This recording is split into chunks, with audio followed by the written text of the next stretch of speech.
our dear friend, Ralph Klein. Welcome to another Miracle on the Prairies.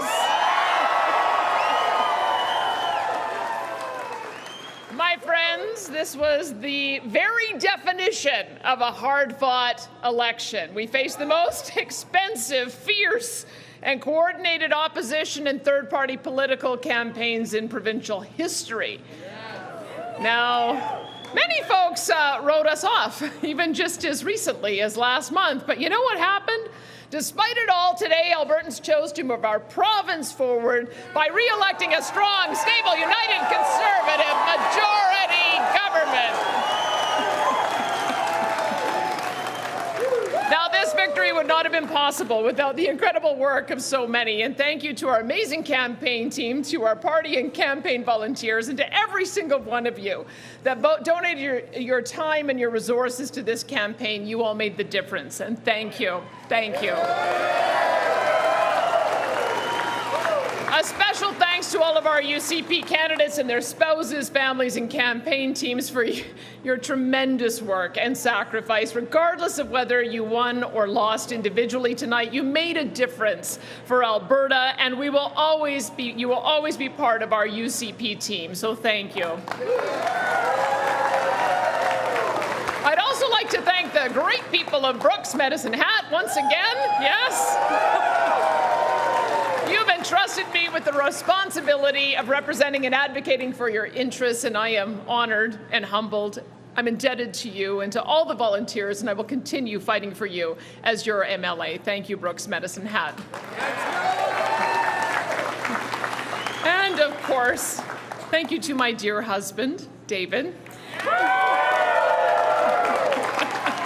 Thank you so much, honey, for supporting me, for sacrificing so much of our time together so I can serve our province in this special way. Thank you so much for all that you do.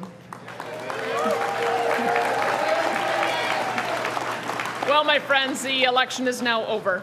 It is time to put partisanship, division, and personal and political attacks in the rearview mirror. It's time to move forward together as all Albertans, no matter who we voted for.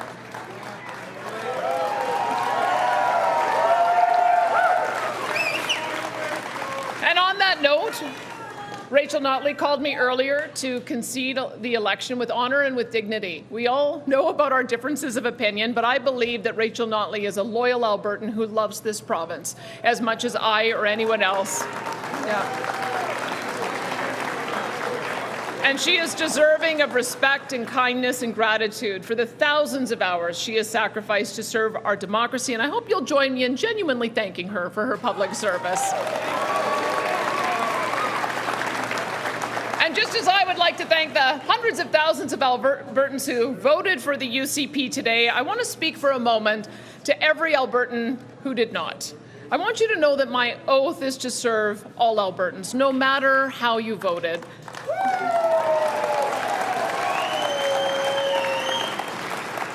And though I didn't do enough in your judgment to win your support in this election, I will work every day to listen, to improve, and to demonstrate to you that I can be trusted to improve on the issues that you care so deeply about. Now, I won't be perfect, of course. We all know that. But when I make a mistake, I will listen, correct course, and learn from it so that I can improve and become a better leader. And so I invite all Albertans, regardless of who you supported in this election, to reach out to me with your ideas and your concerns and your questions. That feedback that you give me, positive and negative, helps make our UCP caucus and I to make better decisions. And that is what a healthy democracy is all about.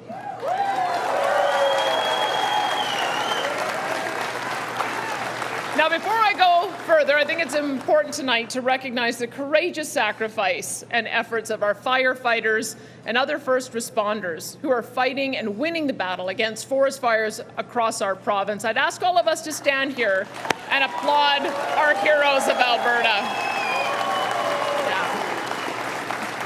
That is what Alberta is all about. We look after each other. We take care of each other, and we must remember that there is much more that unites us than divides us. And we will need to be unified in the days and years ahead because there's so much work to do together. For example, we need to make sure that you and your family keep more of your money for the things that you need, especially during this time of high inflation. We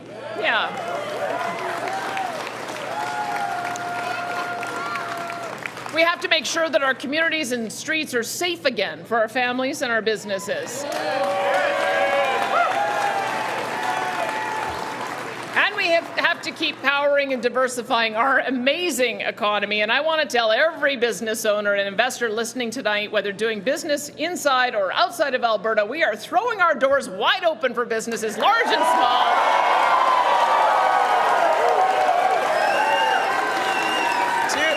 To make this province a home for your business and its employees. Enjoy the benefits of the Alberta tax advantage and bring your jobs and investments here, because you are both welcomed and valued.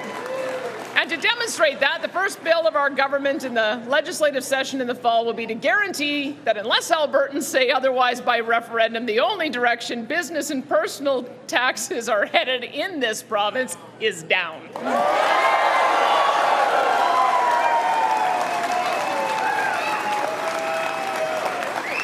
Because we know that when businesses thrive, people thrive. And when we grow our economy, we attract the best and brightest from all over the world, and we want that. We have built the most powerful economy and diverse population in the country on the principles of free enterprise, entrepreneurship, and economic growth. Let's not ever forget that, and let's not ever change that. We also need to ensure that our healthcare and education systems are the best in the world. Not simply adequate, not middle of the pack, the very best in the world. And that means we need to study the best systems and practices around the world and improve upon the strong foundation that we've built here. But it also means empowering our doctors and nurses, teachers, and other frontline professionals, along with feedback from patients and parents, to innovate and improve in these areas every single day. So I'm asking healthcare and education professionals tonight. I'm also asking parents and patients to work with me and the UCP caucus to build a healthcare system and an education system that are models for the entire world. I know we can do this together, and I am here to listen and to work alongside of you. And finally, my fellow Albertans, we need to come together, no matter how we have voted, to stand shoulder to shoulder against soon-to-be announced Ottawa policies that would significantly harm our provincial economy.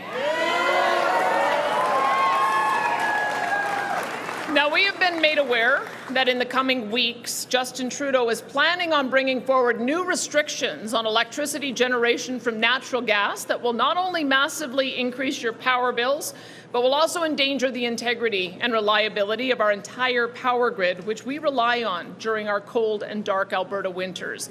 In addition, the Prime Minister is already ready to introduce a de facto production cap on our oil and gas sector that, if implemented, will result in tens of thousands of jobs lost, tens of billions in lost investment, damage our province's fiscal position, and bring economic hardship to Albertans. Now, I've made myself clear on this matter to the Prime Minister in person and in public, but I feel we need to do it again.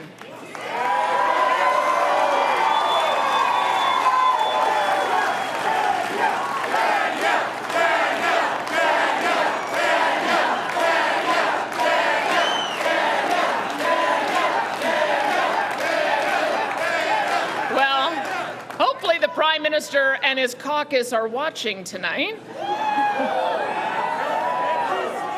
But let me be clear, this is not a road we can afford to go down. If he persists, he will be hurting Canadians from coast to coast, and he will strain the patience and goodwill of Albertans in an unprecedented fashion.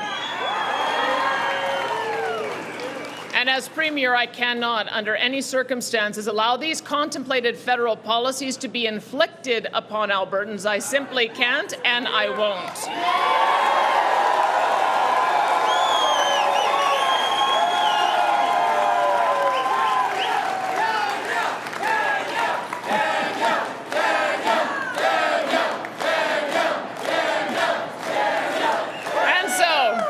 So I invite the Prime Minister Minister to instead halt the introduction of these harmful policies and come to the table in good faith to work collaboratively with Alberta on an energy and emission strategy that will both grow the Alberta and Canadian economies while using the export of Alberta LNG and emerging technologies to achieve meaningful reductions in emissions. Because when Canadians work together, there is no challenge that we can't overcome. I believe that, but it takes two parties acting in good faith to build that meaningful partnership. Now, Alberta is willing to be that partner, and we need our federal government to show it is willing to partner in good faith as well, and now is the time to do so. We are waiting.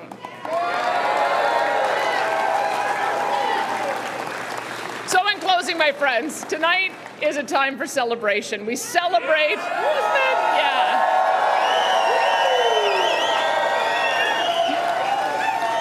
We celebrate the candidates that won their election races and the efforts of those who did not. We celebrate the commitment to democracy of all volunteers and supporters, regardless of party affiliation. And we celebrate those who have sacrificed to secure and protect our right to vote and be a free and prosperous people. And we celebrate this beautiful province and all who live here.